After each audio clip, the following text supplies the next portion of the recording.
Nisu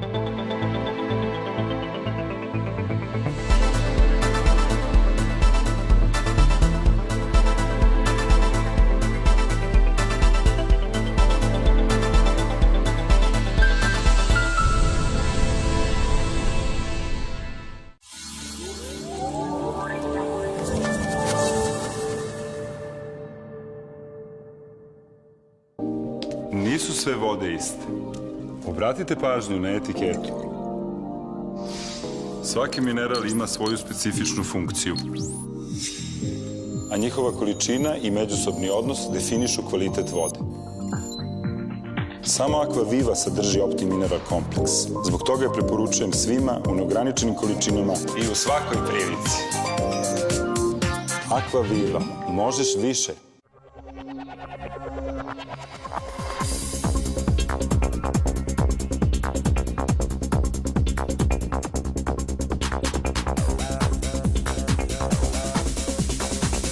Sve na svom mestu. Vaš Univer Eksport.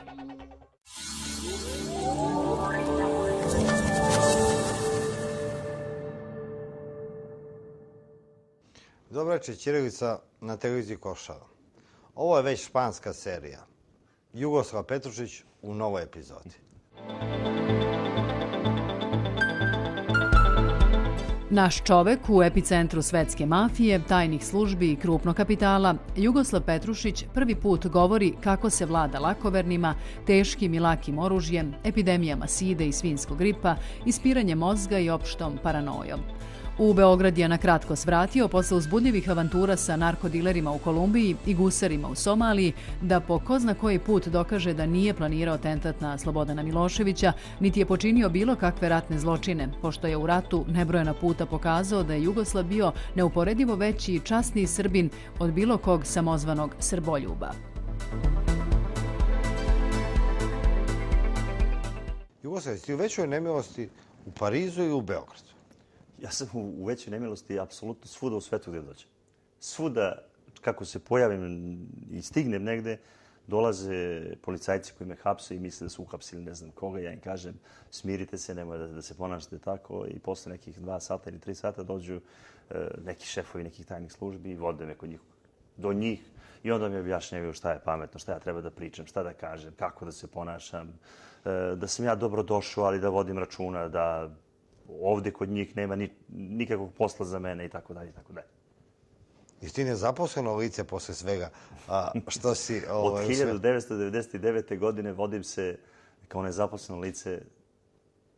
Znači, I u Beogradu i u Francuskoj? Ne, uopšte u svetu.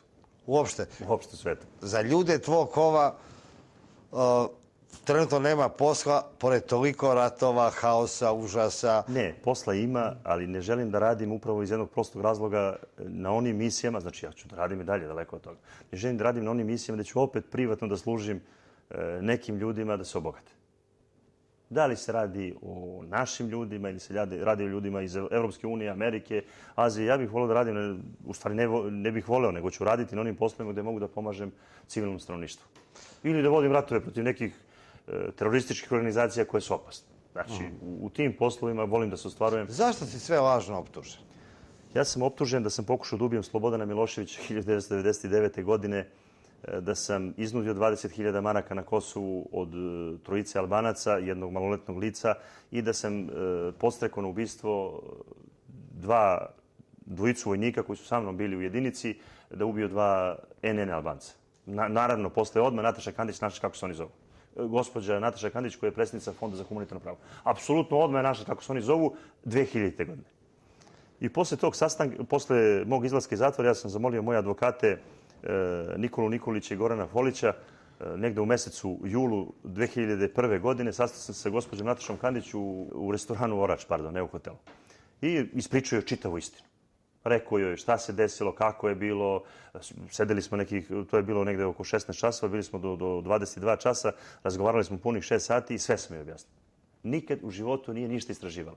Da bi se ista gospođa, odnosno Fond za humanitarno pravo, pojavio 2007. godine, odmah kad im je to bilo potrebno da ponovo podignu optužnicu, ali oni nisu podigli da bi mene kaznili, nego samo da ih pobegu iz zemlje.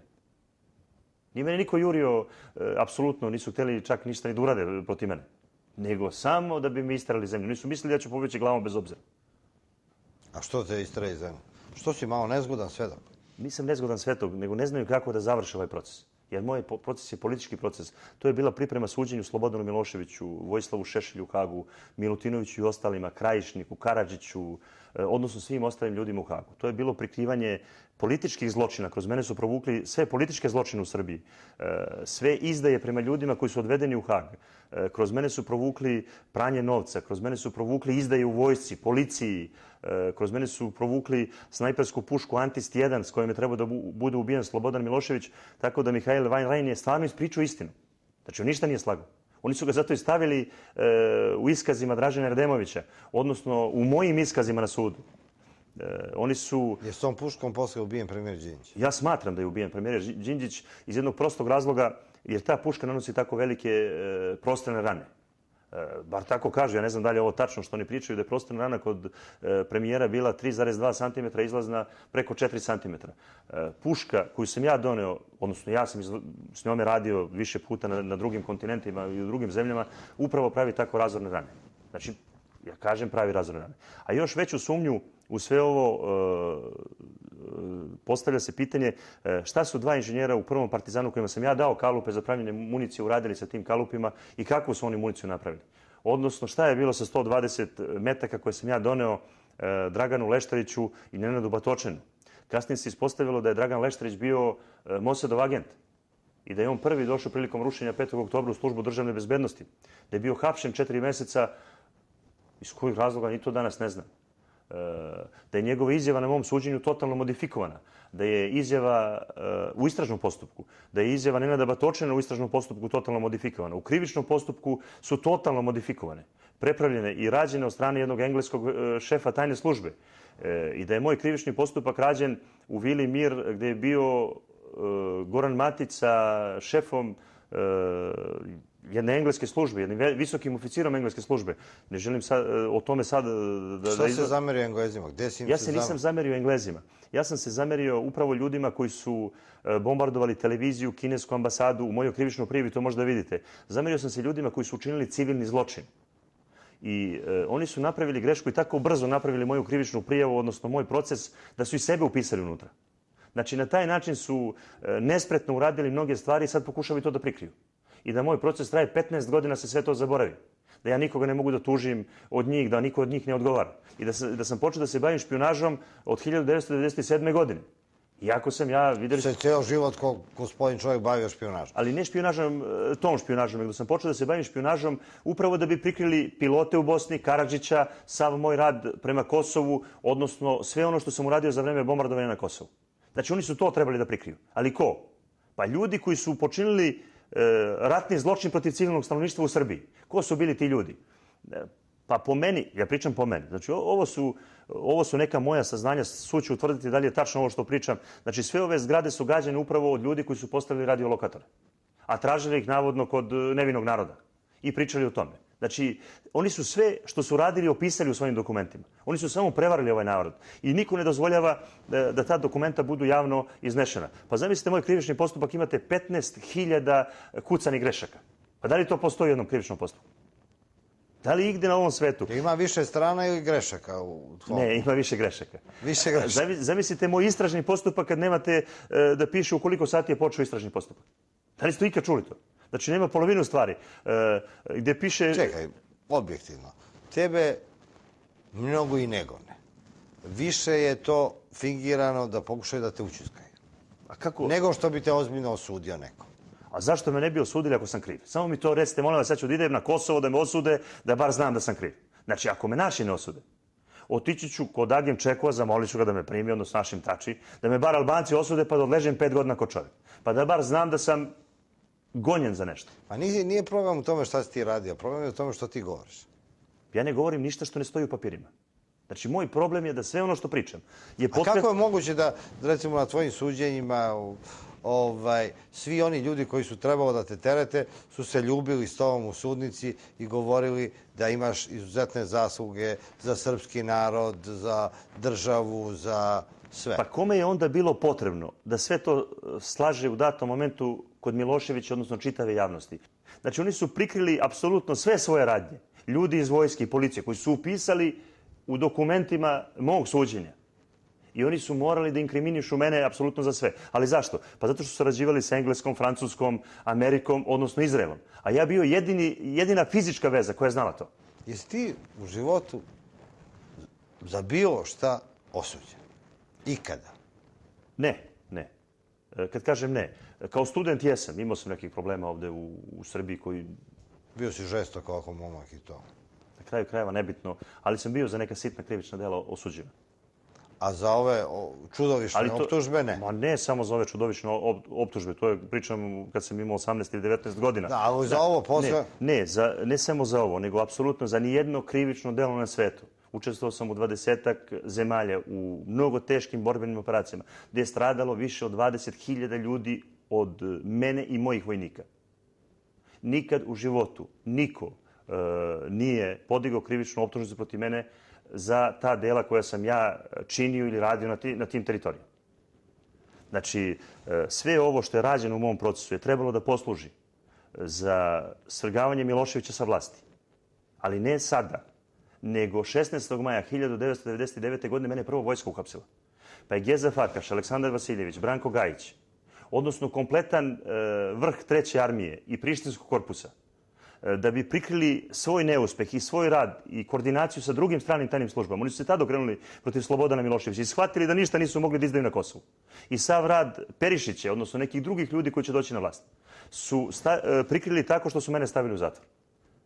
Uzimajući i službu državne bezbednosti, odnosno Radeta Markovića. Stavili me 17. maja u zatvor, otišli kod Miloševića na sastanak, to imate u Hagu, i slagali od A do Š sve šta se dešavalo na Kosovu.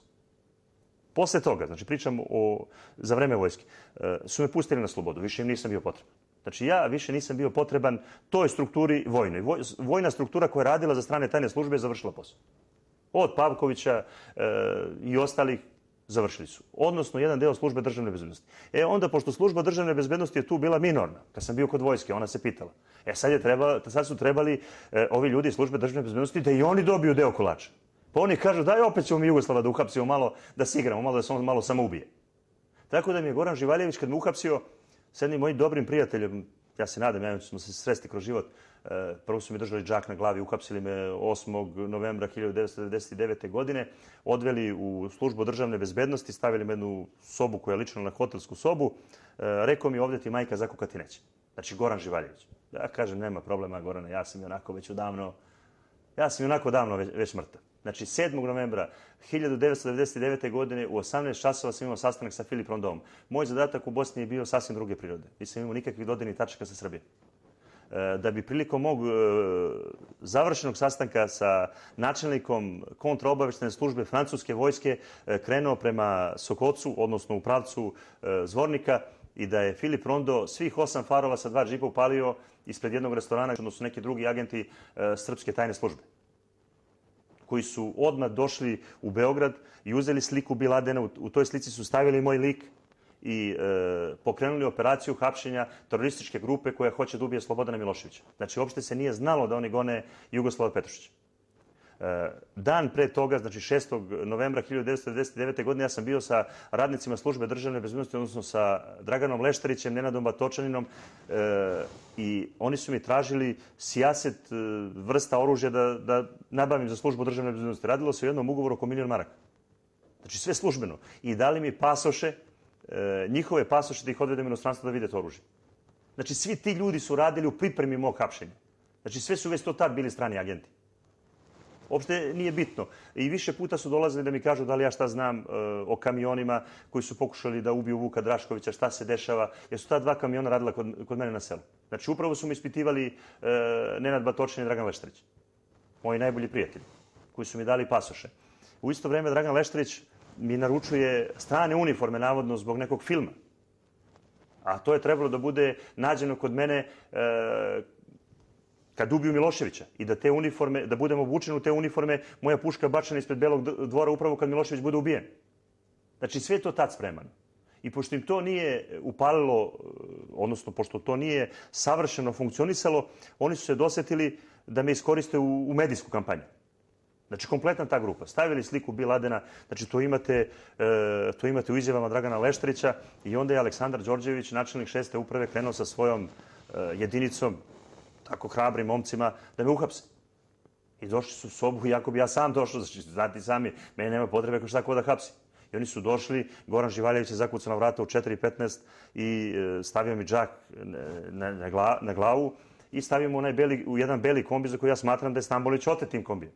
Jedan uski beli kombi i vožen sam nekih 4-6 sati, vožen sam na različite destinacije, lokacije dok me nisu odveli u službu državne bezbednosti da me ispituju. Normalno, listice mi nisu skidali danima i tako dalje, i tako dalje. Stoji jedna kamera gore gde sam im ja iste priče koje sam pričao 91. godine do tada. Da sam ubio Juku Prazinu, da sam ubio nekog Hamida iz Zenice, da sam počinio raznorazne zločine, da sam u Alžiru ubio jednu familiju od 13 ljudi, 13 dece i da je u kući bio samo domaćina, da je žena otišla na pijac, ali pošto nije bilo povrća, ona se vratila da kupi još neko povrće. Zamislite u kakve priče su oni verovali.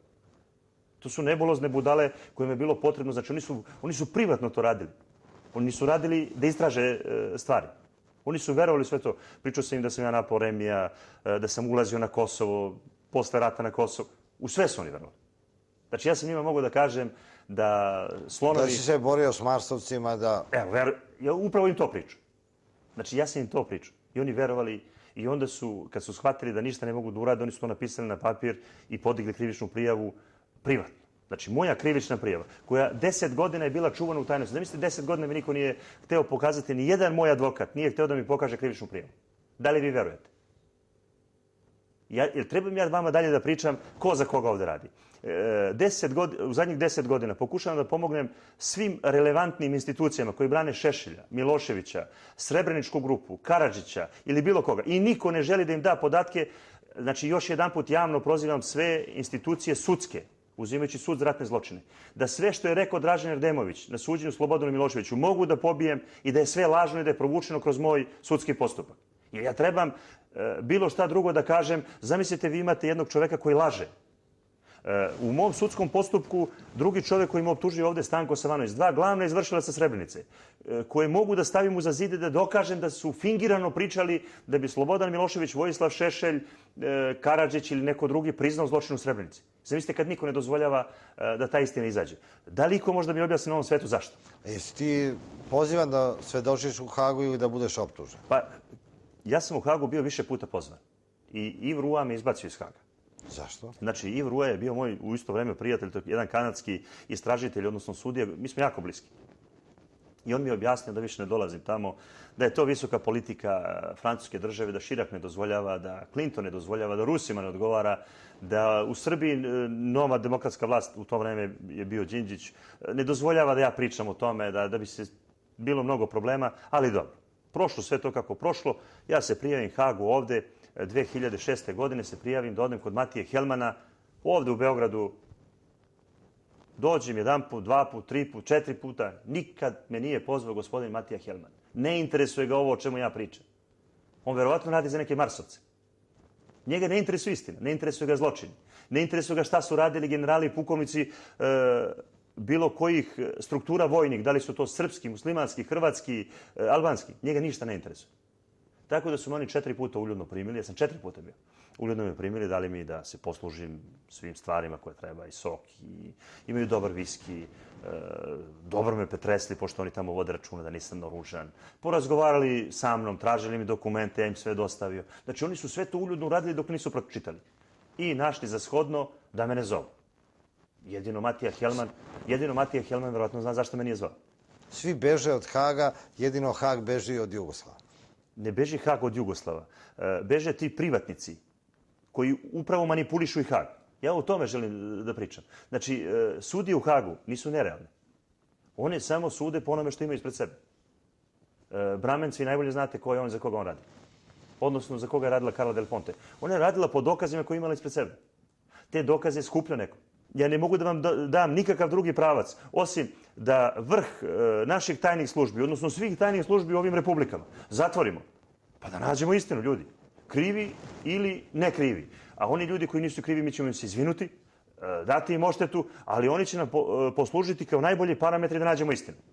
Znači, ovde ne znači da ih ja inkriminišem. Ovde znači da oni treba da nam pomognu, oni i njihovo znanje, odnosno sve ono što su živeli, da bi mi mogli da krenemo sa nulte tačke. Jugoslav, ovako bi mi s tobom da manje više ovo što ti govoriš nije istina. Da je ovo sve izmišljeno, da je ovo neki roman, da je ovo neka serija. To je bila najuzbudljivija serija i ljudi bi to gledali i bili bi šokirani. Kako da ljude ubedimo da je istina sve što ti govoriš? Ja mogu ljude da ubedim da je istina ono sve što govorim ako vama pokažem dokumenta, odnosno relevantnim institucijama u ovoj državi, ako dostavim dokumenta kao što je Odbor za bezbednost Srbije. Ali evo, ti si pokušao i tužilaštvu i raznim institucijama da dostaviš dokumente, ali najlakše bi bilo da mogu da te uhapse, nemaju zašta, a ti se nudiš da sam svedočiš pred sudom.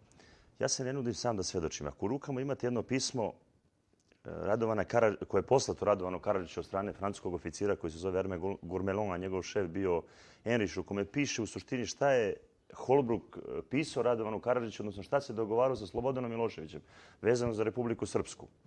I ako u tom pismu imate šta se dešavalo i sa Krajišnikom i sa Biljanom Plavšić, odnosno sa gospodinom Slobodanom Miloševićem, i vidite šta su Amerikanci hteli, šta Francuzi, šta Englezi, sasvim je normalno da su oni kroz moj krivični postupak to pokušali da prikriju. Šta piše u tom pismu? U tom pismu piše da sam ja zakazao sastanak sa delegacijom, sa 5 francuskih šefova tajne službe, sastanak 17. augusta 1997. godine u Bosni sa načelnikom kontraobaveštajne službe Republike Srpske generalom Savčićem i da je Radovan Karadžić pristao da se preda. Znači, 1997. godine. I sve je bilo ugovoreno. Znači, apsolutno sve. Normalno, taj sastanak sabotiraju Amerikanci, sabotiraju go, odnosno i Francuzi. Ali kad kažem Francuzi, samo onaj deo koji je radio za Amerikance. Znači, radi se o Herve Gourmelonu, kapetanu prve klase, navodno srpskom prijatelju, ko što je i major Bunel. Znači, to sve srpski prijatelji. Srpski prijatelji... Od ovih prijatelja jedva da je od Srbije nešto ostalo. To sam i hteo da kažem. Znači, o tome sad pričam. I šta je simptomatično za ovo o čemu ja sad pričam? Zašto neko u mom procesu pokušava da prikrije taj sastanak i da napravi da sam ja na tom sastanku doveo te ljude da bi mi napravili pobunu na Kosovu? Da li iko može da objasni iz kojih razloga naši generali i pukovnici, ovog puta neću da ih spominjem. Znači, nebitno je da mi sad spominjemo ljude.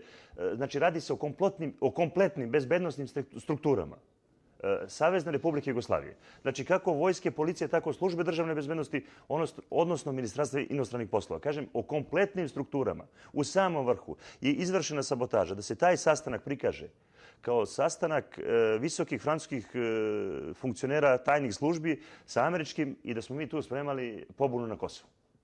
Ja ne moram dalje da vam pričam do koje mere su oni pokušali to da isfingiraju u službi državne bezbednosti. I sva ta dokumenta se nalaze u procesu Slobodana Miloševića. I neke nevladine organizacije, između ostalog Fond za humanitarno pravo, ih ima na video snimcima. I učestvuje opet u mom procesu. Znači, to je samo jedan primer. Drugi primer, vezan za sve ovo, su francuski piloti. Isto u Bosni.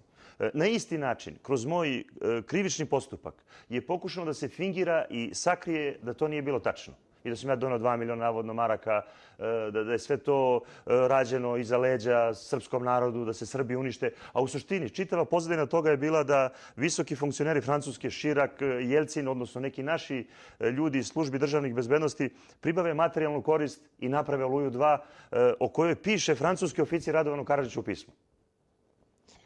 Plan je bio da se francuski piloti koji su pali u Bosni, koji su bili tada u rukama snaga generala Mladića, pobiju i da to bude izgovor za novi progon Srba, ali sada iz Republike Srpske. Kakav je to pakleni plan bio? Taj pakleni plan o kome ću vam sad reći... Niko ne zna u Srbiji o tome.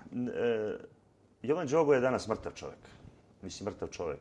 Umro je zahvaljujući ljudima koji su ga inkriminisali, nevino ga platio i upravo zbog toga što mi je pomogao da otkrijemo, da ja Francuzima dam dokumenta su piloti živi. Mi nikad pilote nismo izdali. Ja nikad u životu pilote nisam predao francuskim vlastima. Ja sam samo odneo dokumenta da su oni živi i rekao im da nema potrebe vršiti pritisak nad srpskim rukovodstvom u Srbiji, odnosno nad ljudima u Bosni. Iz jednog prostog razloga odneo sam brojeve baliza pilota i rekao da su živi. I rekao im i prvi, i drugi put, i treći put kad su bili premešteni, normalno nisam im rekao kuće gde su živeli, gde su bili, tako da je posle svega što se desilo, lično Širak naredio da Jovan Đogo i Marko Luganja budu kažnjeni.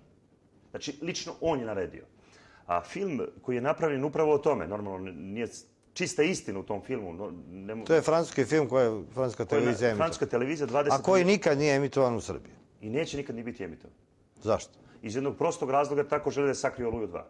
Ona je trebala da bude samo naredni postupak posle Republike Srpske Krajine. Republike Srpske Krajine, znači trebali su da dovrše posao u Bosni. Da proteraju Srbe i iz Bosne. Ne samo da ih proteraju. Tu se radilo o političkim motivima koji su bili instrumentalizovani od strane arapskog sveta, koji je davao mnogo novca. Znači ovdje se radilo samo o novcu. Šta je Oluja 2 trebalo da znači? Oluja 2 je trebala da protera Srbe od Pala pa dokle stignu. Nisam ja rekao da bi stigli ni do Zvornika, ali oni su trebali da ih pomere fizički do nekih granica i da Srbima nanesu udarac isti koji su naneli u Hrvatskoj, odnosno u jednom delu Bosne kad su napali Srbe. I kasnije na Kosovu. Ali u čemu je bio sad taj problem? Problem je bio u novcu. Vi ćete me danas pitati zašto ja tek tako pričam o jednom čovjeku ko što je Širak, Jelcin, odnosno neko kod nas, šef službe državne bezbednosti, šef kontraobaveštene službe. Za mene oni predstavljaju oličenje kriminala. Zbog onoga što se mogu da spoznam u ovakvim operacijama kao što je spašavanje pilota.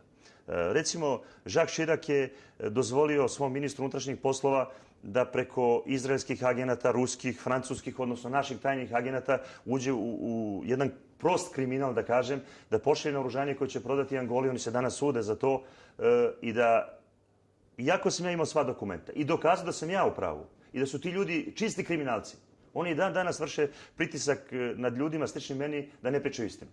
Znači, mi danas ne živimo... Ti nisi samo u nemilosti u Srbiji, nego i u Francuskoj. O tebi se priča da si čovjek koji je izazvao neke od najvećih afera u francuskom političkom životu trenutno. Ne samo da sam izazvao. Iste stvari koje radim ovde, ja hoću da pokažem i dokažem. Znači, da u čitavoj Evropskoj uniji tajne službe su danas gospodari naših života. Znači, šta je moj cilj u svemu ovome što se ja danas eksponiram? Draže mi je da idem u zatvor i da ležim u zatvoru nego da posmatram kako nebulozni bolesnici tajnih službi koje smo navodno mi izabrali da budu preteča odbrane naših nacionalnih interesa, bezbednosti. Tradicije, ekonomije, svega što postoji oko nas. Odnosno da čuvaju našu decu, da vode računa o našem prosperitetu su danas, odnosno oni su danas najgusniji zločinci svega što se dešavalo na teritorijama Balkana, Evrope, a i šire.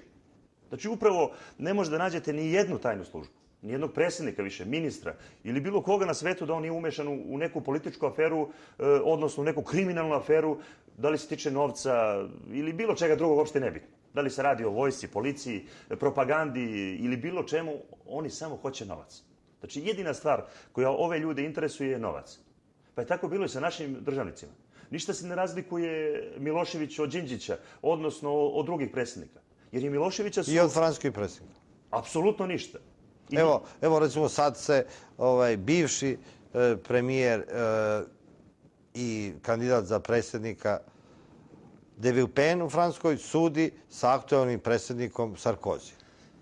Tu su kriminal, prisluškivanje, tajne službe, sve ono što nam je poznato iz ovih naših događaja. To vam je isto i u Nemačkoj, i u Belgiji, i u Holandiji, i u Danskoj, i u Srbiji. Evo toga imate i u Makedoniji, i na Kosovu, svuda. Znači ne postoji ni jedna zemlja danas na zemaljskoj kugli gde kompletan politički vrh nije instrumentalizovao ove službe. Ali meni to... Ko za koga radi? Političari za tajne službe ili tajne službe za političare? U datom momentu političari kontrolišu te tajne službe. Ali na našu nesreću, mislim, čitavog ovog sveta, čak ni ti predstavnici ne vladaju tim službama, nego neki ljudi, globalisti koji stoje sa strane, koji se predstavljaju kao hrišćani, kao Izraelci, Jevreji, koji se predstavljaju kao katolici, nazovite ih kako god hoćete. Znači, radi se o para grupama, znači to su para vladaoci sveta i senke, koji su, zahvaljujući ljudima koji su stavili na čelo tih zemalja, da li se radi o Africi, Latinskoj Americi, Evropi, Aziji ili bilo kojem drugom kontinentu, uvek su iste priče. Isti model, isti ljudi stradaju, iste populacije stradaju i jedino merilo Sve to na narodnoj grbači, u svakoj zemlji. Navedite mi jedan proces u kome je jedan predsjednik odgovarao za ono što je učinio ili svom narodu ili nekim drugim narodima. Navedite mi jednog velikog šefa tajnih službi. A počinili su toliko zločina po svetu koji su evidentni. Znači ne mora čak o njima ni da se priča. Koji je odgovarao? Ali najbolji primjer Uvek jedni druge štite. Najbolji primjer je Srbija. Nemate nijedno političko ubistvo, nijedan ratni zločin, nijedno kriminalno ubistvo, nijednu pljačku u kojoj nisu učestvovali ljudi i struktura bezbednosti Vojske Jugoslavije ili Saveznog ministarstva inostranih poslova. Nemate ni jednog čoveka danas koji je ambasador negde, koji nije poveo te izdajnike. Kad kažem izdajnike, nisu oni izdajnici ove zemlje, oni su izdajnici Evrope, oni su izdajnici sveta.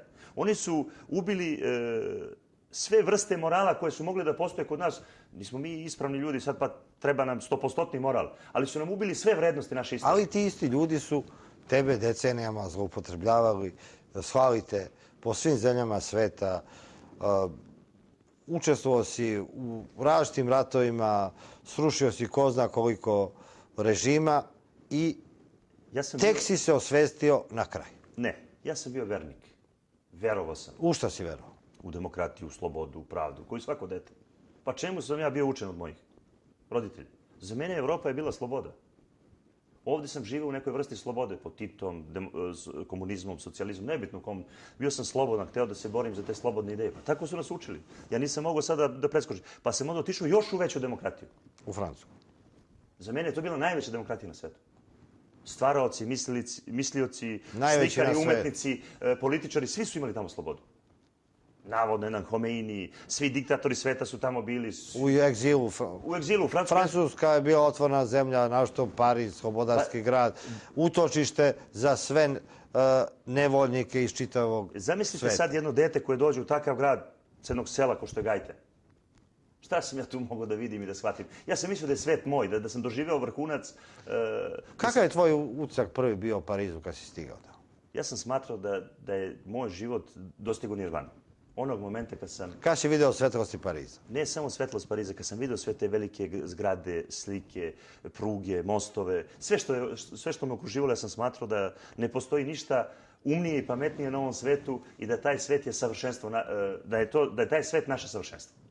Tako da ja nisam hteo da zalazim uopšte da li je to ispravno ili nije ispravno. Onog momenta kad sam se domogao toga da ja služim takvoj jednoj civilizaciji, jer uopšte nisam ni sumnjao da u suštini ja služim privatnicima, a ne jednoj takvoj civilizaciji, da su sve to privatizovane institucije koje se služe našim mozgovima, pa neko se bavi, recimo, poslom kojim se ja bavim, neko se bavi nekim drugim poslom. U suštini sve je to jedna šema kojom će nas oni dovesti u red da mi služimo njima. U suštini mi smo jedna vrsta njihovih robova. Kao njihov vernik, šta si sve radi? Ja sam služio tim institucijama, oni su stvorili od mene jednu mašinu koja se borila protiv ekstremnog terorizma.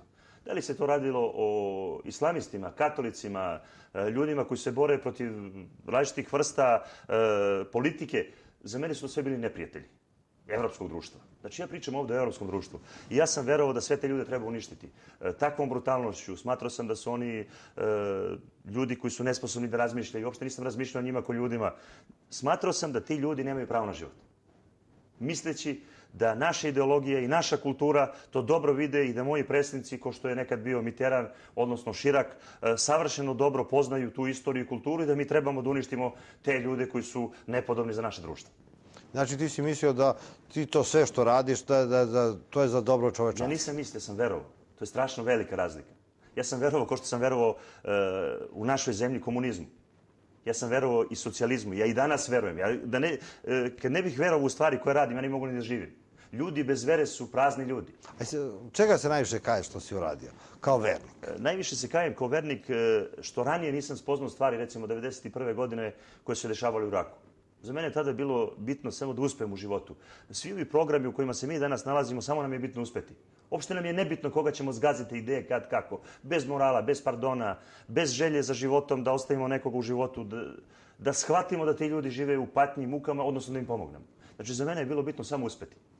100 puta sam gazio preko mrtvih. Sva moja filozofija života, kad sam ja počeo da dolazim svesti, je došla onog momenta prvi put kad sam ja bio ugrožen. Sad si zamislite život, bavite se mnogo ozbiljnim stvarima i osvestite se onog momenta samo kad vama nešto treba. A nikad nisi razmišljao što ugrožavaš tuđe živote, tuđe sudbine? Ne samo da ugrožavam, ja sam ugrožavao narode. Ja samo sudbine male manjine ugrožavao. Ja sam ugrožavao narode. To danas rade nama ovi isti ljudi. I ja zato mogu da spoznam sve ove probleme koje mi danas imamo. Tvoje životno iskustvo vezano je za ratišta po Africi, za učestvovao si u Pustinjskoj oluji. Gde si sve učestvovao? U koliko zemalja si ratovao? Ja sam učestvovao kako u Latinskoj Americi, tako u Africi, odnosno Bliskom istoku, Indiji i Aziji.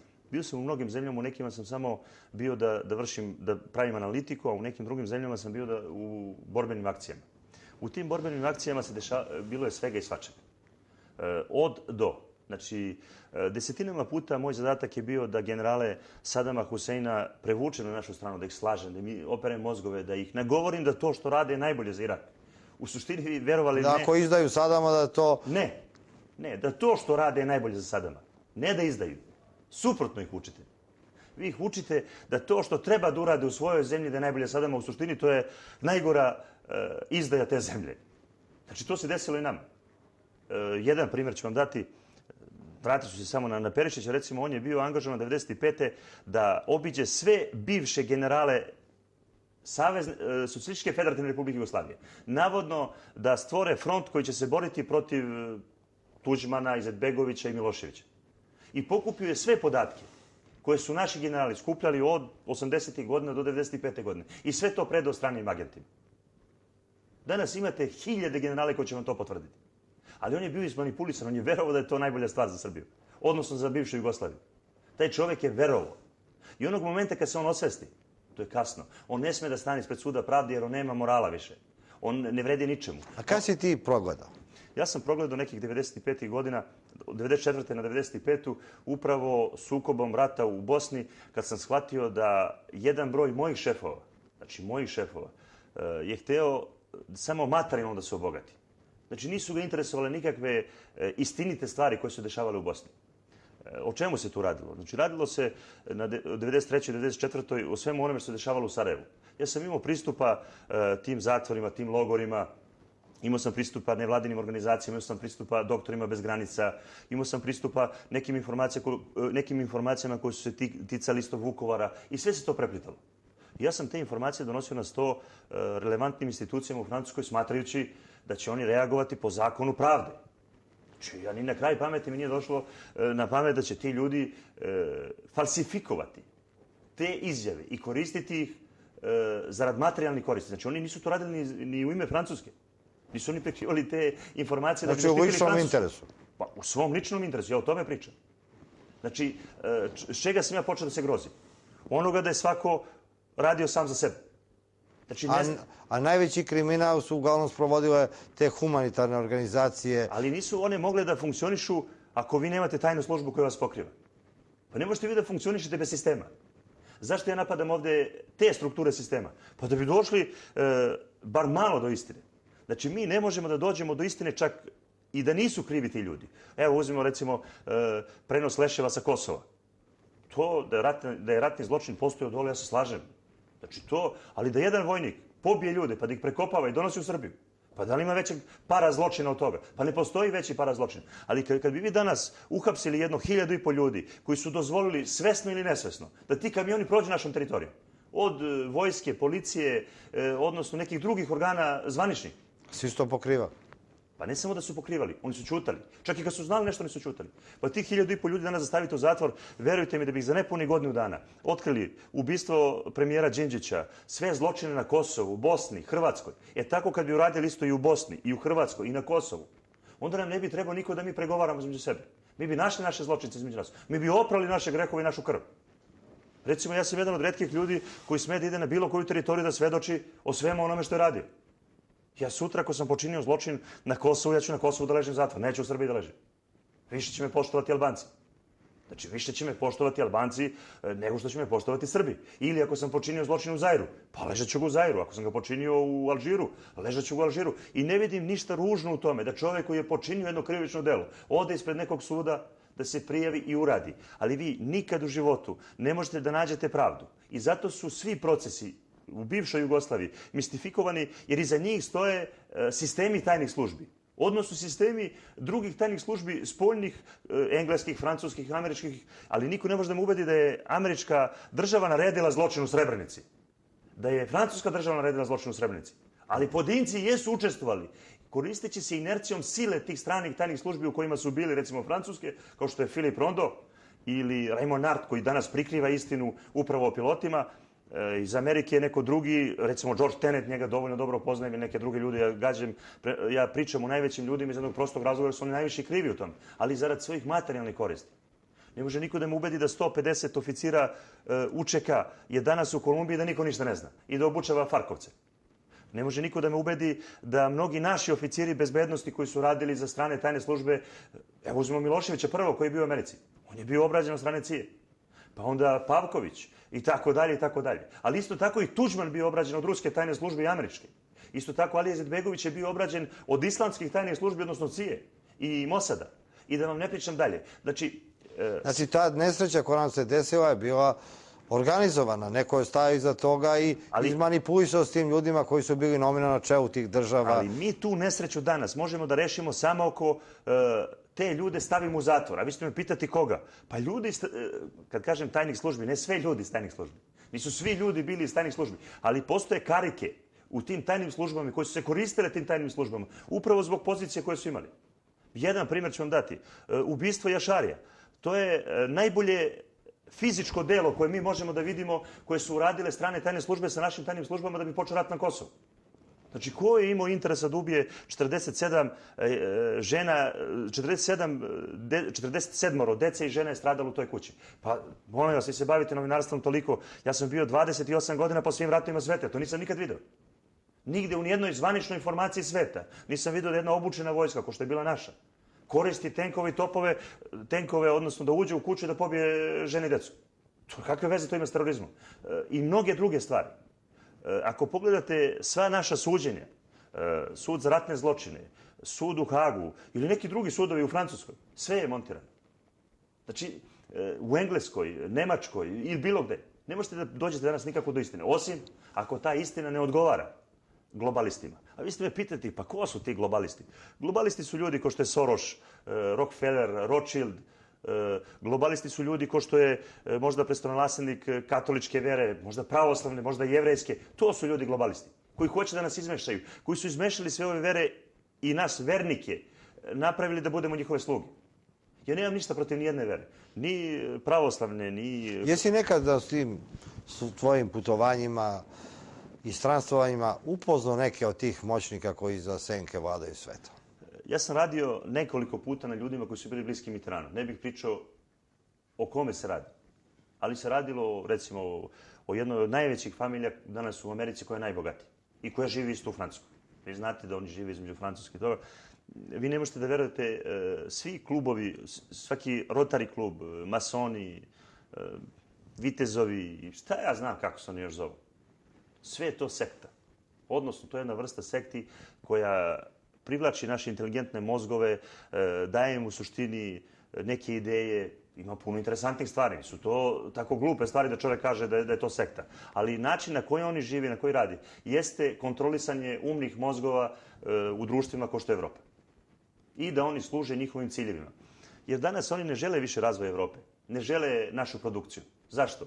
Evropski narod je sposoban da vidi to i da prepozna jednog dana da se osveti tome. Oni su zacrtali jedan svoj put, stavili istu šemu, istu filozofiju i iste narode varaju. Nisu oni prijatelji... Dosta za početak. Idemo na reklamu.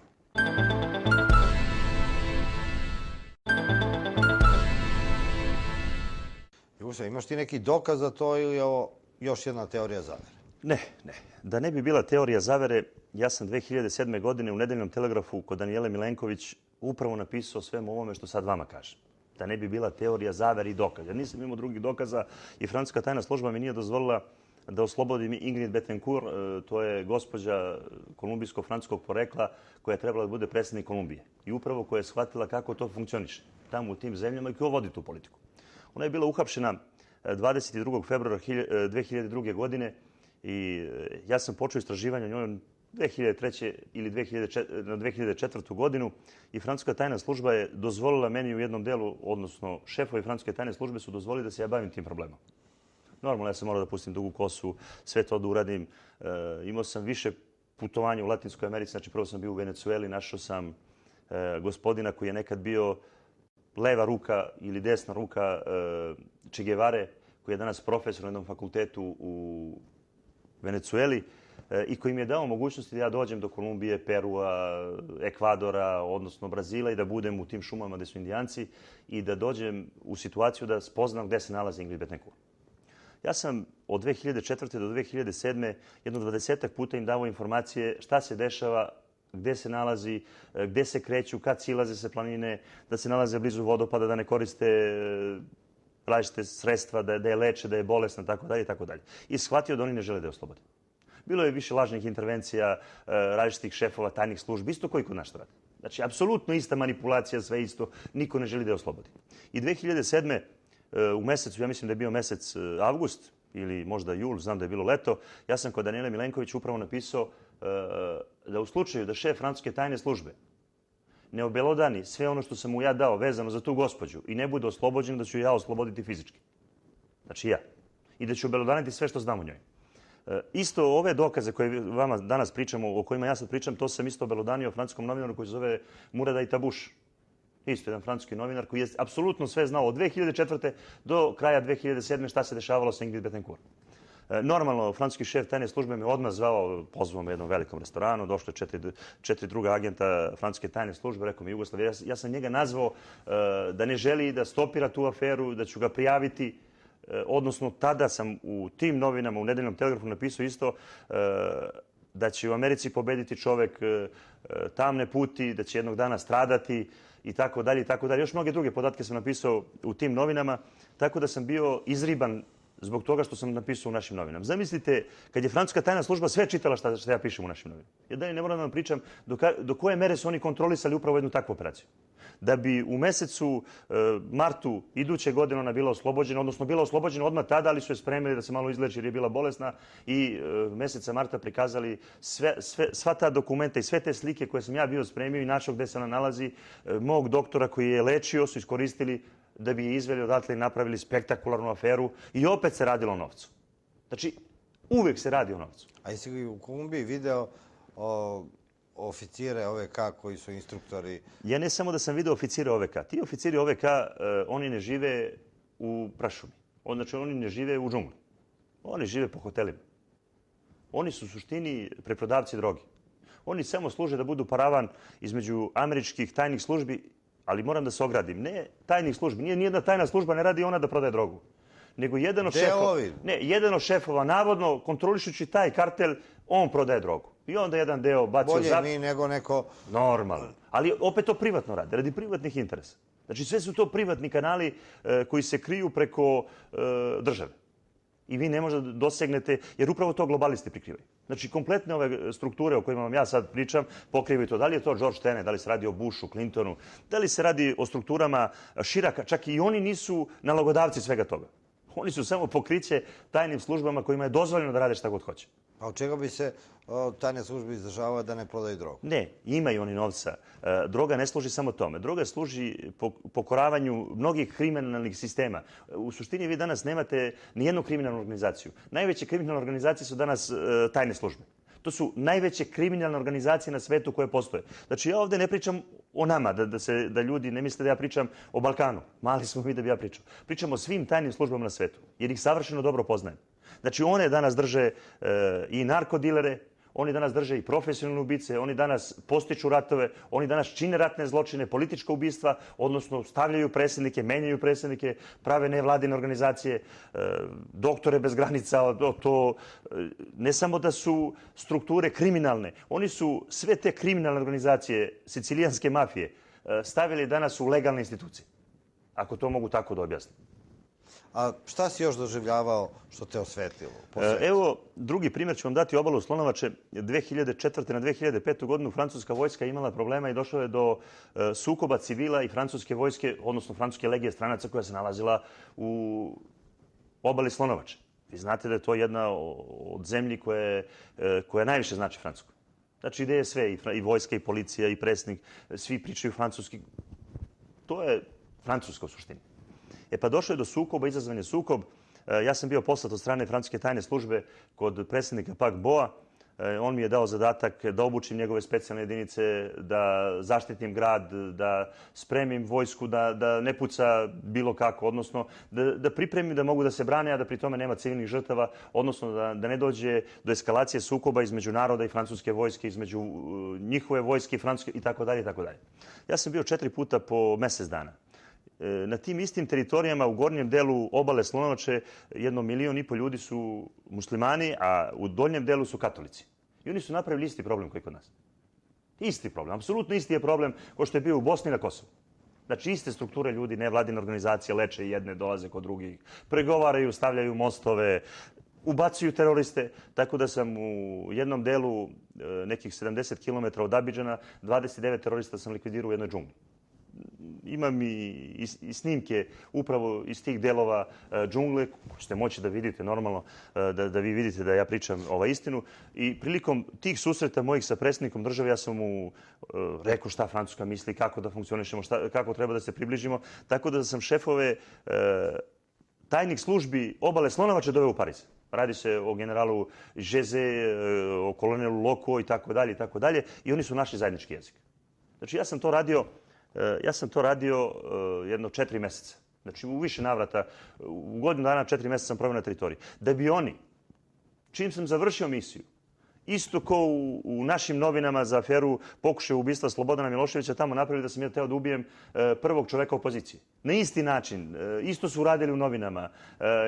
Jer predsjednik je tražio da ja ostanem tamo i tražio da dobijem mnogo novca samo da bi obučavao njegovu vojsku, odnosno da budem veza između Francuske i obale Slonovače. Odmah ti šefovi francuske tajne službe, pošto znaju da ja hoću samo istinu da pričam, su uništili to i medijski pozvali novinare koji su objavili da sam ja došao da ubijem jednog predsjednika, tako da sve ovo što se priča, ubistvo Pukanića, ubistvu Đinđića, Kira Gligorova, posle ću vam reći, to su sve nameštaljke.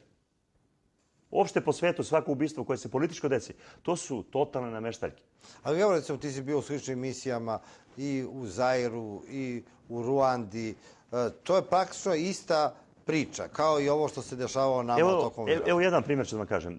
Prilikom našeg boravka, znači, ovo nisam samo ja svedok, nego ovo su svedoci srpski piloti koji su bili u Jastrebovima, znači 3 Jastreba su bila u vazduhu. Meni je francuska država pozvala, kad kažem francuska država, jedan pukovnik francuske tajne službe, kome je šef bio Bourguin, pukovnik Bourguin, koji je komandant specijalnih jedinica, i naredili su mi da oborim avion Kabile. Naredili mi da oborim avion Kabile. Ja kažem, nema nikakvih problema, pošaljite mi službeno dokumenta da je to državna vojna tajna, da ja to treba da izvršim. Nikad mi niste li poslati dokumenta. Ja sam odbio da izvršim naređenje.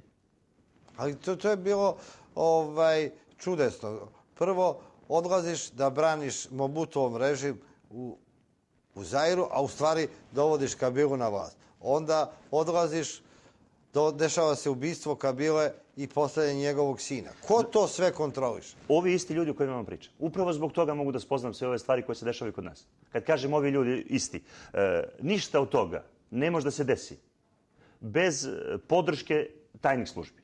A čekaj, i genocid u Ruandi nije mogao da se desi bez narudžbine tajnih službi. Ja, o tome vam sad i pričam. Znači, to nije bila neka njihova interna stvar gde su hteli da se međusobno ubijaju. Da li vi mislite da je neka velika matematika, recimo sad podeliti u Londonu, Parizu, New Yorku ili bilo gde 10.000 pušaka da ljudi počnu da pucaju jedni na drugi? Pa da li vi mislite da je to neka velika tajna? O čemu mi danas pričam? O tome, dajte mi 2 sata da budem na televiziji, da podelim 10.000 pušaka, pa ćete vidjeti bilo koju zemlju sveta šta će se desiti. Uopšte nebitno, čak i da su iste vere, iste rase, i da imaju novac. I da je razvijena, i da je bogata, ili da je siromašna, sve. Normalno. Ja zato i želim da iniciram da naše društvo krene u obračun sa kriminalcima koji su se sakrili upravo u tajnim službama. Ali da bi mi mogli da nađemo istinu, pa nama je najlakše da je nađemo preko toga. Nemam ja potrebe da jurim jednog kriminalca ko što je bilo ko na ovom svetu. Da li se on zove Mile, Dušan, Čume ili ne znam ko. Meni je potrebno da vidim ko je njima dozvolio da budu to što jesu. Nije meni po novinama svaki dan piše Čume, on je najmanje kriv čovjek. Njemu je neko dozvolio, s njime se neko služi. Nije meni kriv Cane, sa Canetom se služi. Krivi su mi oni ljudi koji u francuskim tajnim službama manipulišu tim ljudima, koji u engleskim tajnim službama manipulišu čitavim ovim društvima, ali zarad svoje materijalne koristi. Nisu oni došli u Beograd da kažu sad ćemo mi da spasimo Albance, muslimane, Srbe. Ne, oni su došli da ubiju ove ljude, da bi mogli da prodaju stvari, a za te stvari da dobiju novac, odnosno političke pozicije, da stave svoje ljude. Ja najbolje znam nekoliko ljudi koji su došli iz Francuske, koji su danas u politici, ja najbolje znam šta su i ko su bili oni pre ovoga. Ali nije to kritika prema tim ljudima. Ja samo hoću da kažem, da li je moguće, zašto se ti ljudi nisu ostvarili ranije u tim zemljama? Ja sam vredeo u Francuskoj, ja sam zato i došao na ovim teritorijama. Ja sam se ostvario mnogo pre nego što sam došao u Srbiju. Čekaj, tebe niko nije znao dok nisi uhapšen. Ti i posle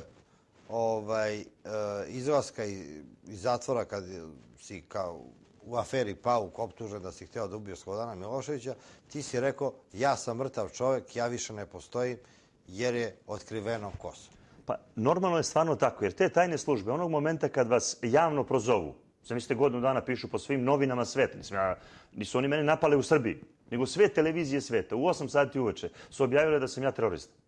Pa da li postoji negde i jedna tačka na zemaljskoj kugli gdje ja mogu više da živim? Bio ja kriv, ne bio, bilo to tačno ili ne bilo, da li je više bitno?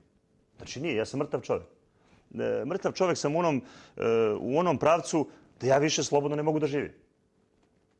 Ja sam zato shvatio da je najpametnija stvar da sve ono što sam radio negativno kroz život, kad kažem negativno, sve to što sam služio zlikovcima, odnosno ljudima koji su me navodili, a ja verovao, ja bio vernik. Imate mnogo vernika i za vreme komunizma koji su činili ovakve stvari pa su shvatili i te stvari pokušali da prenesu narodu da ne čine više. I od krstaških ratova do tako i ja danas pokušavam da prenesem svim relevantnim institucijama. Nisu svi ljudi kvarni ovdje, nisu svi političari kvarni, nisu sve televizije kvarni, nisu svi ljudi u tajnim službama kvarni, nego upravo da bi mogli da krenemo od početne tačke, da počnemo da rešavamo naše zločine, odnosno mnoge naše probleme. Mi možda krenemo samo od tih ljudi koji su se nalazili u tim strukturama i koji su umešani apsolutno u sve. Kome je pala genijalna ideja da uhapsi tebe, da te optuži za pripremu atentata na Slobodana Miloševića, a s druge strane da opere Srebrenicu, da kaže da je to Jugoslav i tajne službe su to... Nevladine organizacije kao što su Doktori bez granica, gospodin Bernard Kouchner, jedan od koautora i kreator mnogih afera po svetu koji imao jako veliki utjecaj na Širaka, jer sam ja u to vreme i napao Širaka zbog pilota, odnosno predaje Radovana Karadžića i nekoliko francuskih generala bacio na kolena, odnosno engleskih generala, i oni su htjeli da mi se osveti i morali su da naprave tu aferu.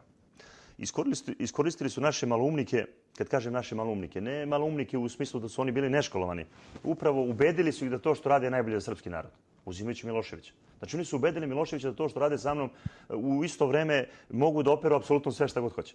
Ne shvatajući da oni priznaju Srebrenicu, priznaju Ovčaru, priznaju zločin na Kosovu. A da ti ljudi koji su bili u same skute Slobodana Miloševića, to im je bilo potrebno samo zarad novca, materijalne sigurnosti. Znači tu o ničemu drugom se nije radilo. Zimmerman, Montgomery, George Doyle, Tenet, Philip Rondo, jedan Izrael Kavram i mnogi drugi ljudi, bilo im je bitno da se priča o svemu i svačemu, a da oni mogu da rade šta god hoće. Znači, to je bio početak obaranja Slobodana Miloševića, rušenje vojske Jugoslavije, policije, čitavog ovog sistema, školstva i mnogi drugi stvari. I nisu oni to radili što su mene mrzeli. Ja sam imao najidealniji profil.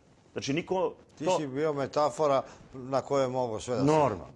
Znači, nije niko radio što mrzi Jugoslava Petrušića. Niko ne napada danas Srbiju što mrzi Srbiju. Niko ne napada Bosnu, Hrvatsku, Kosovo. Niko ne voli Albance što ih voli. Nego zato što su im potrebni. Ali radi privatnih interesa. Znači, kompletne strukture ljudi... Nijedan rat se ne vodi osim da neko zaradi. Da, ali se nikad do sad nije dešavalo.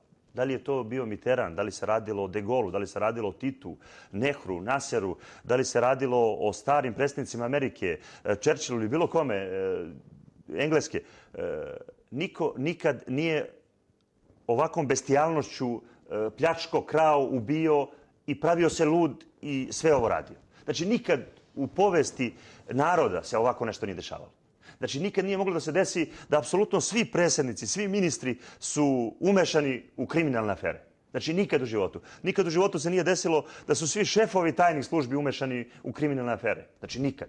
Znači, ovdje ne pričamo o našima. Nikad u životu se nije desilo da svaki čovjek kojim služi može radi šta god hoće. Nikad se nije desilo da sve ratne zločine mogu dopravdati. Uopšte je nebitno da li to Rusi čine protiv nekoga koji u interesu, oni to operu Čečeni za 2 minuta ili obrnuto, ako Čečeni učine nekom. Ili to rade Jevreji Palestincima, ili to Palestinci Jevrejima. Sve se pere, sve zavisi koja je cena. Sve zavisi kome služi, ko treba da dobije nešto od toga. Znači, uopšte je više nebitno ko za koga radi. Šta je trebalo da prikrije hapšenje Jugoslava Petrušića i optužbe koje su bile u to vreme? Optužba Jugoslava Petrušića prvo trebala da prikrije sastanak Jovice Stanišića, Dragiše Ristivojevića 21. septembra 1995. u Parizu, gde su odneli dokumenta da su piloti ubijeni od nekontrolisanih bandi u Bosni. Znači, da prikrije upravo da pomognu Širaku i Jelcinu, odnosno samo Miloševiću u to vreme. Znači, oni su tu aferu trebali da prikriju. I dobili su naređenje upravo od francuske tajne službe. Znači, u to vreme Jovica Stanišić u sadejstvu sa Francuzima dobija naređenje da prikrije tu aferu. Znači, njegovi ljudi to spremaju. Dobro, ali na tom sastanku je rečeno da tebi ne sme ništa ružno da se desi, jer si francuski čovjek. I to je tačno. I te noći dolazi šef Raymond Art i kaže mi Jugoslavija hoće da te ubije Dragiša Ristivojević. I Jovica Stanišić, znači on je ustao ovako sa stolice, podigao se, Jovica Stanišić ga uhvatio za ruku, seo dole, kaže sedite, nemoj tako da se ponašate. Ja sam iste noći kad mi je šef Raymond Art rekao da ću biti ubijen u Srbiji, uzeo svoj automobil i došao u Leskovac. Kod načelnika državne bezbednosti i rekao mu, molim vas, da li vi možete kad dođe Dragiša Ristivojević da me zovnete i da ga zovnete, da sam ja došao da se predam srpskim vlastima. Pa da idem u zatvor.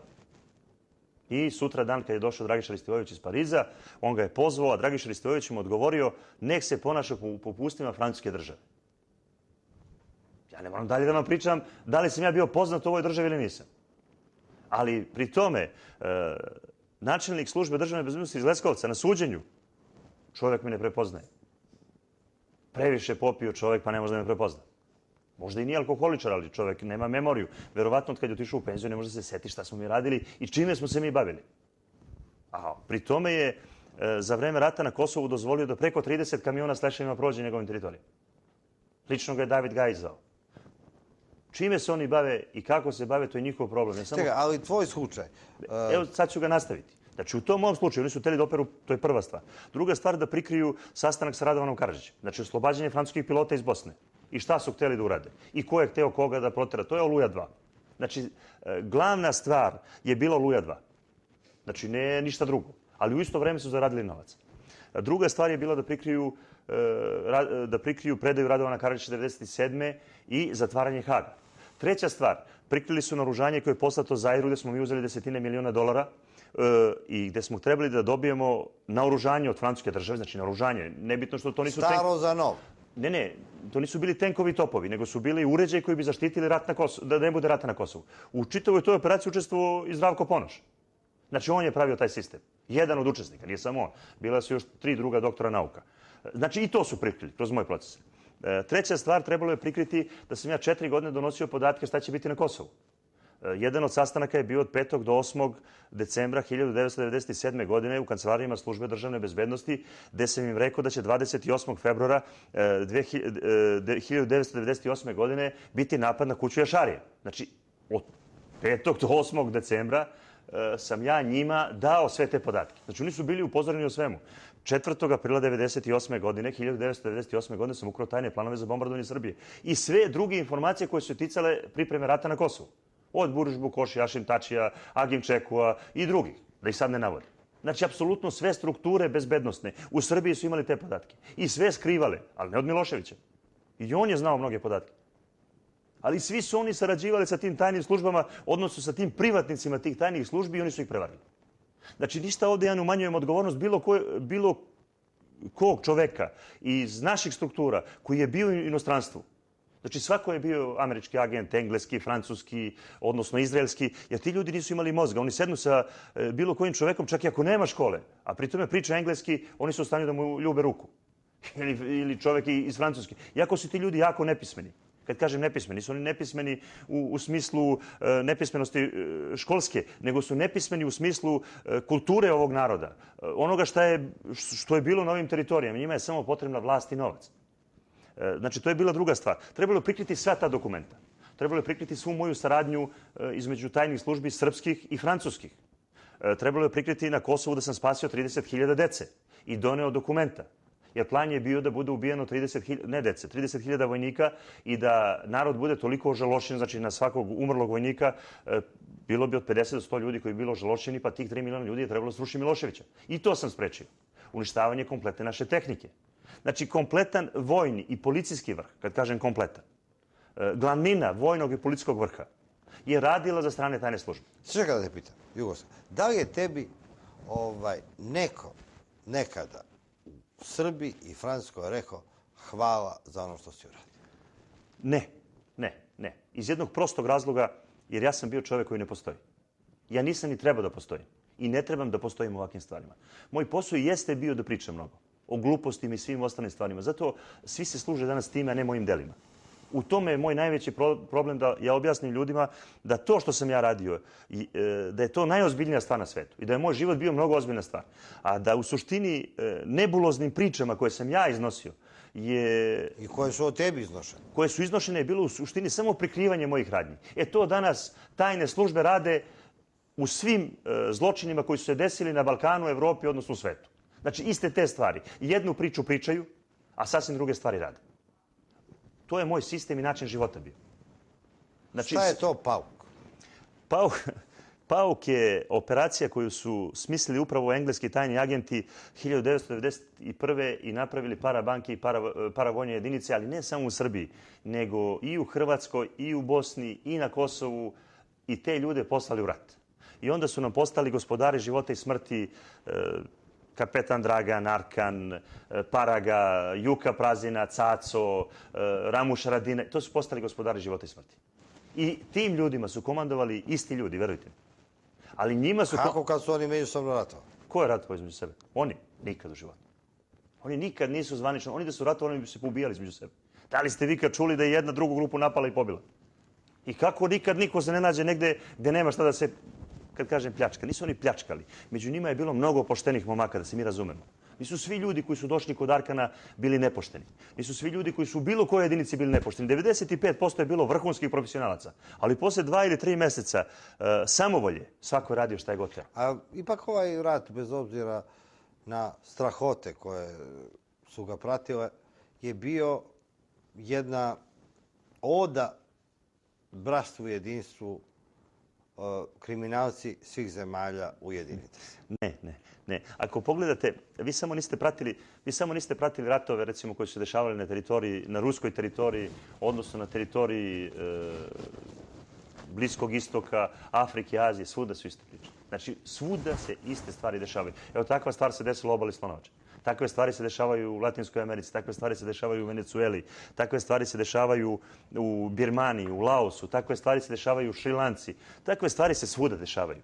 I svuda je ista priča. I uvek imate nekog Jovicu Stanišića, Zorana Mijatovića, uvek postoji neki Perišić, uvek postoji neka mračna ličnost ozbiljnih likova koji stoje tu. I oni prikrivaju sve to.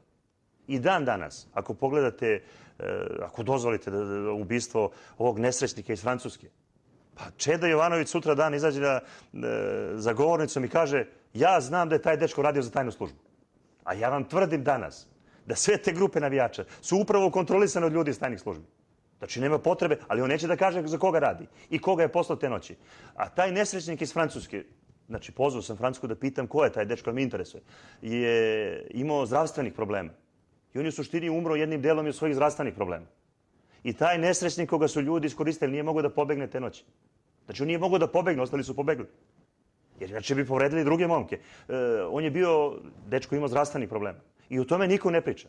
I Čedomir Jovanović neće da kaže kako se zove čovek koji je držao čoveka, odnosno grupu ljudi koja je poslata da tuče te momke. U istom danu nam se desi da napadnu 4 puta autobuse.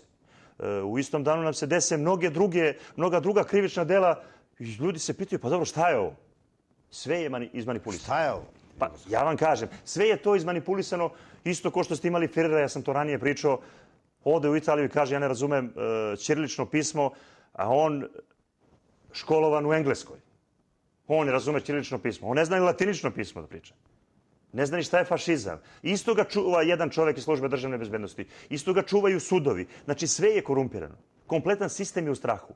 Svakoga drže da sutra mogu da ga izbace sa posla. Znači, apsolutno, oni su prvo uhapsili nekoliko ljudi iz sudstva, pa onda uhapse nekoliko ljudi iz policije, pa uhapse nekoliko ljudi sa televizije, novina. Svima prete da će biti otpušteni. A svaki dan imate jednog Paja Patke ili jednog Miki Mausa koji hoda ulicom i kaže ulazimo u Evropsku uniju, pravimo vam stanove, napravit ću vam najbolji život na ovom svetu, vi ste slobodni. Ja to gledam od 80. godine. Znači, ne pričam ja o ovome ovde. Ja pričam o Africi, Aziji, ja imam osjećaj da se nalazim sad u Africi. Znači u Africi. Stojim ispred milion ljudi, oni mi kažu ništa se vi ne sekirete, sve će biti u redu. Ja sutra dođem 10.000 mrtvih. Ja pitam ljudi šta je ovo u Ruandi?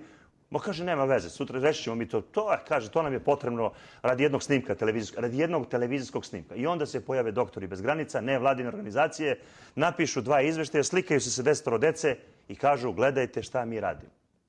Ista situacija mi se danas dešava u Srbiji. I ja to ne da ne mogu da prepoznam. I jedini način da to sprečimo je da pomognemo gospodinu predsjedniku Republike, odnosno ministru inostranih poslova, da stvarno malo dublje zađe u problematiku svega ovoga što mu tajne službe daju. Jer ja smatram da kod nas stvarno ne vlada fašizam. Ja sam čuo u mnogim izjavama gdje ovi ozbiljni ljudi kažu da ovo nasilje vodi u fašizam. Pa molim vas, mi se dugo poznajemo. Pa jel mi treba dalje da živimo ako ovo vodi u fašizam?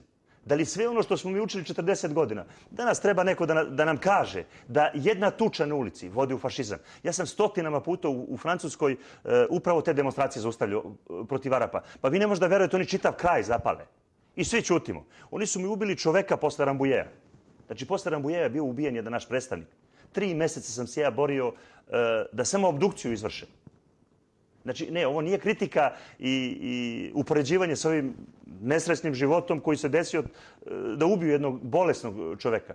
Ovo je namerno urađeno. I namerno se fingiraju dokazi koji se daju našim visokim predstavnicima vlasti. Da li su to ministri policije, odnosno drugi ministri. I tako fingiranim dokazima mi ne možemo nigde da stignemo. I ja sam isto poručio da naše tajne službe bi trebale da prate kakvi su nam prijatelji danas Holbrooke, Solana ili mnogi drugi ljudi koji su ubili Miloševića, koji su ubili Tuđmana, Izetbegovića, koji su ubili Đinđića. Kad kažem ubili, učestvovali u uništavanju tih ljudi na ovaj ili onaj način. Pa i danas moramo da vodimo računa o našim predstavnicima vlasti, inače nećemo nigde nikad stići. Ja zato i pokušavam ovakvim pričama da otvorim put da 1.500, 2.000 ili 3.000 ljudi na bivšim teritorijama Socijalističke Federativne Republike Jugoslavije u strukturama bezbednosti, znači nisu oni svi krivi, ovdje ne treba inkriminisati kompletne strukture svega toga što postoji, ali korenito moraju da budu posečene iz jednog prostog razloga, bolje da ih nemamo nego da živimo ovako i da uvek iza svakog krivičnog dela oni nameste šta god hoće, kako god hoće. Oni znaju ko je ubio Pukanića, oni znaju ko je ubio ovoga, ko je ubio onoga. Zamislite ubije jednog premijera i niko ne ide u zatvor. Zamislite ubije jednog dečka koji je bolestan i nema 100 uhapšenih policajaca. Pa da li ste ikad u životu čuli da jedna država, odnosno sme da ne uhapsi 100 policajaca koji su te noći dozvolili jedno tako krivično delo? Ne zbog ovog dečka. Ne radi se uopšte o njemu. Radi se o zaustavljanju nasilja. Ako hoćete nasilje da zaustavite, uhapsite ljude koji su odgovorni zato što nisu delovali zbog toga. I u svakoj zemlji gde su to uradili, nema više nasilja. Vidite i sami. Znači, ključevi rešavanja naših problema se nalaze u organima bezbednosti, vojske i policije. Ali ne u čitavim strukturama, da sad mi opet ne mešamo to. Jer u njima nalazi se jedan deo tih privatnika koji su, navodno, koji rade za Engleze, pa rade za Francuze, Nemce. Oni rade za svoj privatni džep. Sa isto tim privatnicima u tim strukturama. To je strašno velika razlika od inkriminacije čitavog... Kad god kažu da za nekoga rade i da rade nešto u državnom interesu, znaj da su im džepovi puni. Zato idemo na reklame.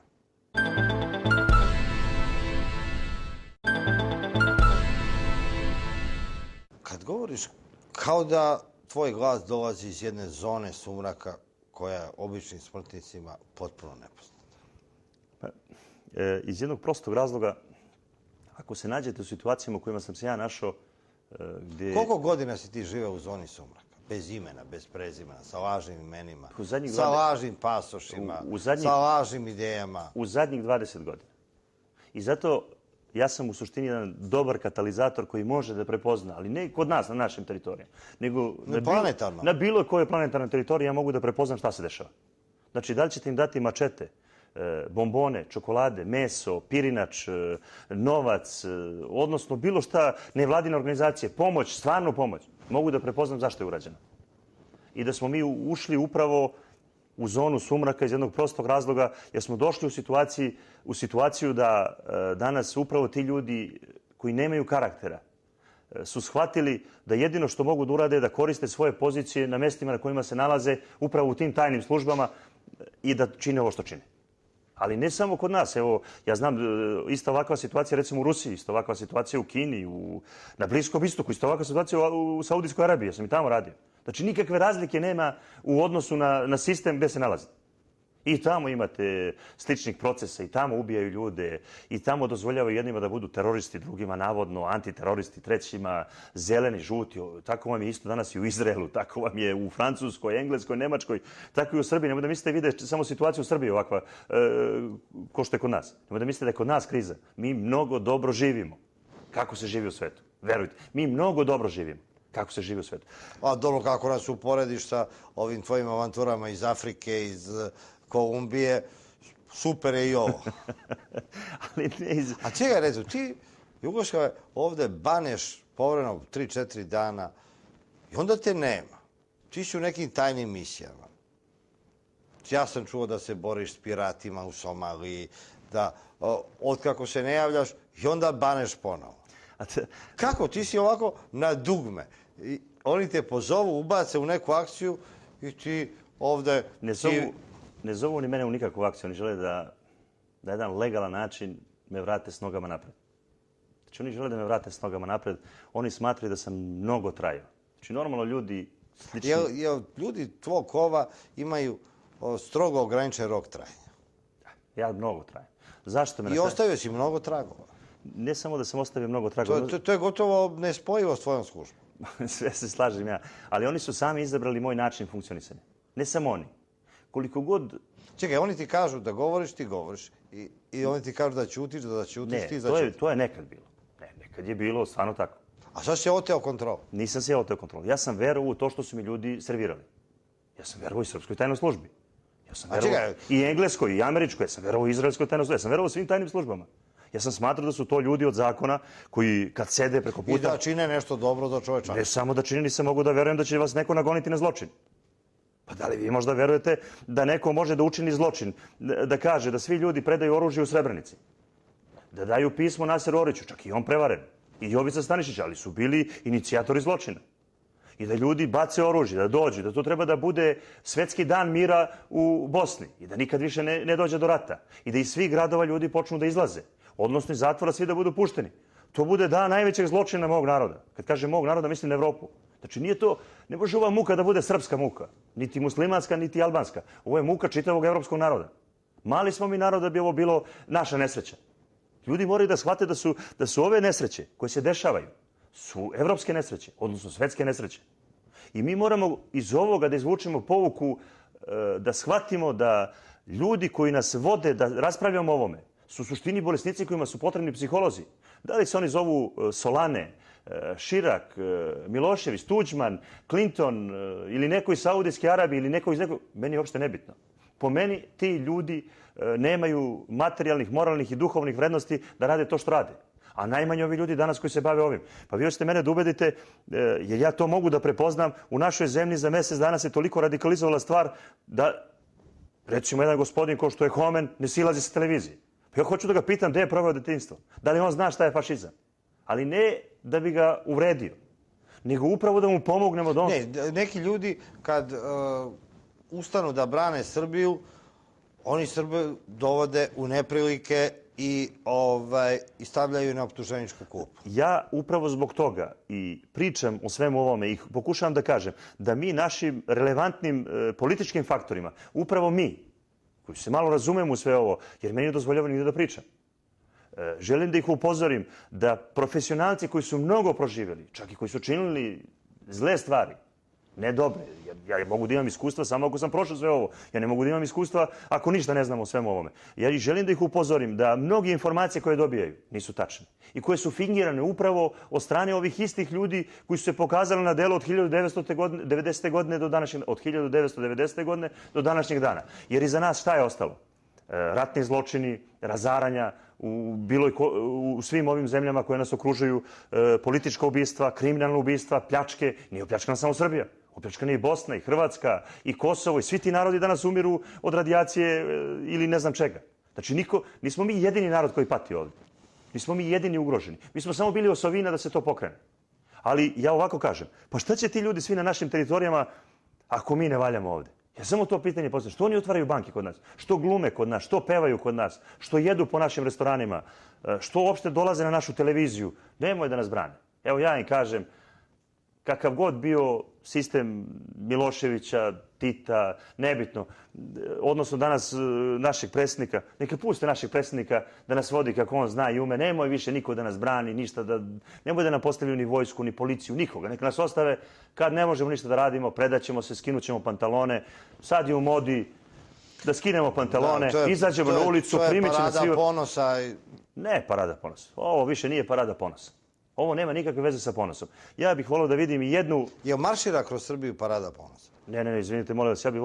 Ja bih volio da ljudi koji danas su u SANU, prozvao bi gospodina Nikolu Hajdina da on izađe da li je ovo stvarno parada ponosa.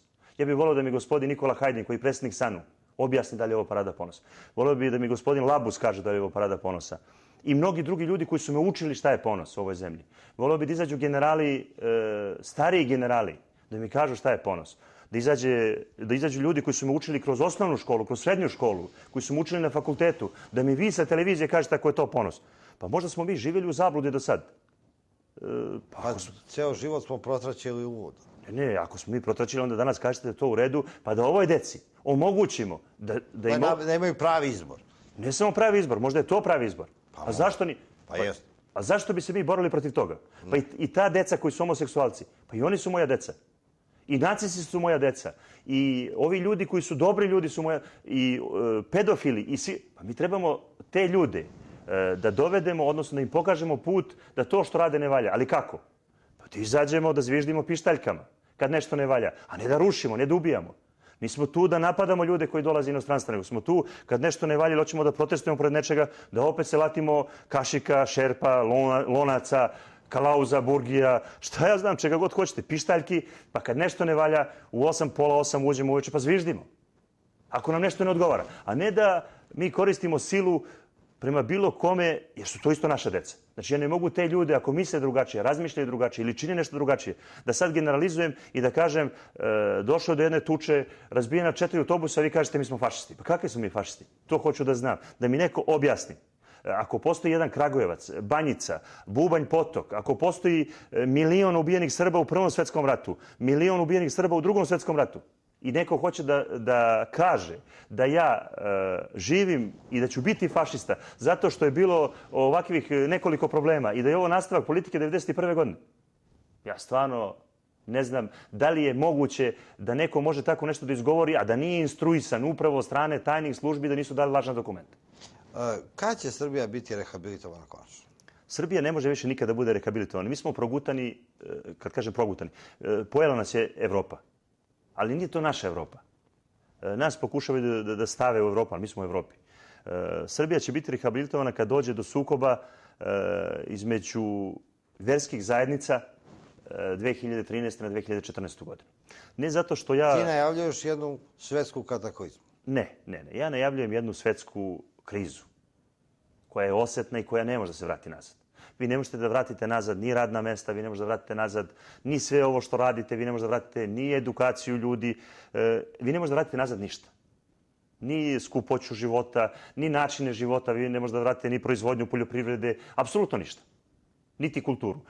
Naše duhovne vrednosti su totalno poremećene u odnosu na naš pređašnji život. Znači, mi smo zanemarili naš život 2000 godina i počeli smo iz početka. Tu nema ničega lošeg. Možda ovaj život koji dolazi je bolji od onoga što smo mi živjeli. Ali ovi ljudi se bore da budu konzervativci. Dolaze novi koji žele da stvore novi svet. Taj novi svet je mnogo jači od nas. I žele da nam kažu da ljudi koji su danas homoseksualci treba da budu u svim institucijama, da ih mi diskriminišemo. Ja ne vidim nigde, nikako, ni zašto. Ja ne pričam ovde o Srbiji, pričam uopšte o Evropi. Pa da li je moguće da nas ima ovako malo, a da mi ne želimo decu? Ja želim to pitanje da spoznam. Da li je moguće da smo mi ovoliko školovani, a da mi je potreban jedan fond za humanitarno pravo da me sudi u ovoj zemlji? A ja se sam prijavljam sudu. Ja samo postavljam pitanje, ja ne kažem da oni nisu u pravu. Ja pitam da li je moguće da neko počini ratni zločin, da ubijamo ljude na terenu, pa da ih ja onda iskopavam, pa da ih nosim na 20 lokacija. Znači, opet postavljam sebi pitanje. Hoću da postavim sebi pitanje da li je moguće da dođe dečko iz Pariza, odnosno iz Francuske, i da 10 budala samo inicijativno odu i da ubiju tog dečka. I odmah isti dan napadnu drugog dečka u Engleza. Napadnu... Pravo i bica, pa. Pa da vam ne... U istom danu napadnu 4 puta autobus, ciglama i prijave se sudu. Svaki dan izlazi gospodin Homen pa mi kaže danas rehabilitujemo Dražu Mihajlovića, sutra partizane, četnike. Pa ko pravi takvu zabunu narodu? Kome je to potrebno? Onim ljudima koji su živjeli u inostranstvu, koji radi upravo za globaliste. Znači, ja ne kritikujem ovde njih, da vi razumete. Da me vi razumete. Znači, ovde ne kritikujem nikoga iz naših struktura. Ili iz Francuske, Engleske. Ovde se radi o grupi ljudi, njih je stotinak u svetu, koji savršeno dobro manipulišu našim mozgom. A kada će Srbija biti skinuta s dnevnog reda? Srbija s dnevnog reda ne može više da bude skinuta jer posle 1999. godine ovde je postavljen Balkanski zid. Ja sam vam rekao. Znači, ovo što Rusi sad daju, oni kupuju naše teritorije. Znači, daju nam 10 milijardi eura ćemo dobiti i kupit će, šta ja znam, negde do Niša naše teritorije. I hoće tu da bude njihova teritorija. A drugi deo Berlina će biti od Niša do Save. Treći deo Berlina će biti Novi Sad. Znači, i to se kupuje. Evropska unija više ne vodi računa koliko nam daje novca. Mi se više ne zadužujemo. Oni nas kupuju, ljudi. Znači, mi se više ne zadužujemo. Nema zaduživanja više. Niko nas ne pita zašto nam daju novac. Nema, vi ne možete nigde više da imate evidenciju novac koji dobijamo. Niti od Rusa, niti koji dobijamo od Evropske unije, niti od Amerike. Jesmo mi u dužničkom ropstvu? Ne. Pa ovo je Berlin. Berlin će se lepo razviti. Šta, Berlin se preselio u Srbiju? Mi smo sad Berlin. Znači, ljudi moraju da shvate da sav novac koji dobijamo, pa šta da ne prave slučajno sve ove autoputeve zbog Srba, da nećemo mi uživati u njima, pa da ne prave sve ove staklene zgrade zbog Srba, odnosno Albanaca, muslimana, Hrvata. Pa njima je potrebna ova teritorija kako zbog ratova, tako i zbog raskusuravanja njihovih velikih interesa. Ovo je danas ovde Berlinski zid, odnosno Berlin u kome će oni izgraditi mnogo lepih stvari. I nije isključeno da mi nećemo lepo živjeti za godinu, 2 ili 3. Oni nam zato i daju novac. Uopšte nas ne pitaju šta nam je potrebno, nego svaki put kad nam treba nešto, izvolite. Svaki put kad nam treba nešto, oni kažu izvolite. Ali to niko ne primećuje, to niko ne smije da priča. I onda se pojavi jedan Paja Patak i kaže sutra ću da vam dam stanove, prekstra će da kaže nema nikakvih problema, oslobodit ćemo porez za ljude, treći dan smisle nešto treće. To su tipično stvari... Hleb džabe, život džabe. Ali to su manipulantske stvari koje su se dešavale i 18. godine, i 14. i 39. i 46. To je normalno, vi sad maglu prodajete ljudima koji su željni života. Vi ste oslobodili prvi put žene da dobiju posao i homoseksualce. Samo pravi muškarci danas postaju pijanice, odnosno tovare lopatama kamione, nemaju posla, izbačeni su s posla. Ali zašto? Pa zato što im ne trebaju familije, njima ne mogu da vladaju. Ali nije to problem u Srbiji. Oni to svuda rade. Oni će to uraditi i sa afričkim svetom, i latinoameričkim, azijskim, odnosno američkim. Oni samo idu redom. Znači, oni nemaju ni vere, ni porekla, nemaju ni oca, ni majku. To su ljudi koji su stvarani od prostitutki, narkomana, ludaka, prevaranata, bolesnika. Upravo ti ljudi danas vladaju, kad kažem svetom. Ne vladaju oni svetom, ali vladaju našim mozgovima u onim segmentima u kojima žele da mi imamo toliko slobode samo u onom domenu u kome treba da služimo njima. Znači, ni u čemu drugom. Imaš nešto optimistički da kažeš za kraj? Pa imam, davat će nam da živimo, odnosno da služimo njima dokle njima bude potrebno. I postoje delovi sveta gdje ljudi mnogo lepo žive. A ja se nadam da ćemo mi upravo biti ta teritorija. Samo to nas interesuje. Znači, ja pričam, mi ćemo upravo biti, ja sam sad rekao, pošto smo mi Berlin, na ovim teritorijama, oni ne mogu da nas ostave. Da nemamo da jedemo, da pijemo, da se razvijemo. Imaćemo najbolje puteve, standard će nam porasti, nemojte ništa da se sekirate. Znači, mala smo mi zemlja da bi nas oni uništili. Oni nemaju razloga. Ako uliko vidite banaka i ako vidite da sve ove ljude da dolaze kod nas, Verujte mi da oni ovde ne dolaze da žive u nesigurnosti, da nemaju autoputeve, da ljudi nemaju čega da žive, da nemaju novca, da vi ne možete da se razvijate. Sve će oni to nama stvoriti. Čemu je onda problem? Pa, problem je u tome što će oprati naše mozgove i mi ćemo njima služiti samo za njihove dnevne potrebe. Odnosno, ko novine će nas koristiti. Da smo bili pametni, ne bi nam se ovo ni desilo. Ovo je bila Ćirilica na televiziji Koša.